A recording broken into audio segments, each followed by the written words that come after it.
لو فلان من الصحابة ما كان شنو كان يصير؟ هيك ما كان يصير، غيره كان موجود.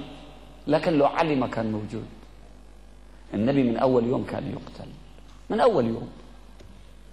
أنا قلت في المدينة المنورة في ليلة الغدير في محاضرة، قلت إذا ابني عمره 10 سنوات سألني أريد أتبع واحد من أصحاب النبي، والله ما أقدر أقدم لغير علي، والله أنت ما تقدر تقدم لغير علي. تدري ليش؟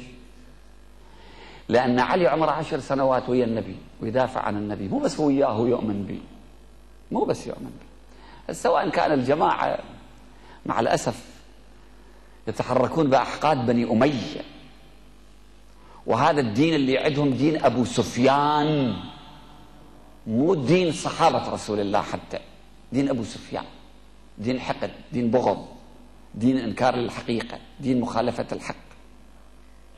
مع النبي ودافع عن رسول الله وعن حياة رسول الله وعن الإسلام. إذا ما كان موجود النبي هم كان يقتل، النبي هم ما كان.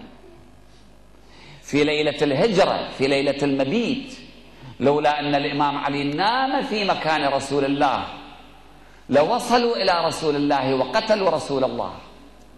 في معركة بدر، في معركة أحد، في معركة الأحزاب، في معركة مختلف المعارك، منو كان اللي وقف غير الشرد؟ في معركة أحد شردوا إلى فلسطين، إلى حدود الأردن، 3 أيام دا يشرد.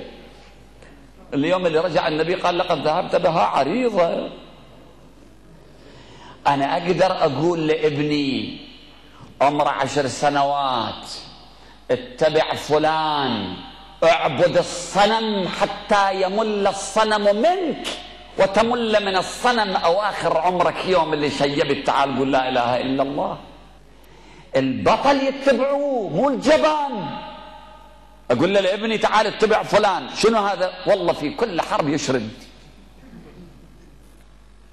أنا في المعارك ما جربت نفسي، ولكن في الهزيمة كالغزالي.